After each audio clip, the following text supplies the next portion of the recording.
தண்ணீரில் ஞானஸ்தானம் ஒருவனையும் ரட்சிப்பதில்லை.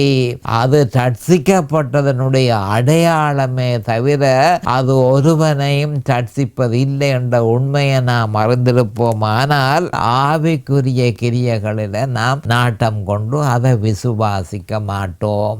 அநேகமான கிறிஸ்தவர்கள் தண்ணீரில் ஞானஸ்நானம் எடுத்தன் என்று சொன்னால் நான் ரட்சிக்கப்பட்டு போவேன், அல்லாட்டி எடுத்ததனால நான் ரட்சிக்கப்பட்டிருக்கிறேன் என்ற அபிப்பிராயத்தை கொண்டிருக்கிறார்கள். அப்படி அல்ல. தண்ணீரில் ஞானஸ்நானம் ஒருவனுக்கும் ரட்சிப்பு கொடுக்க போவதில்லை.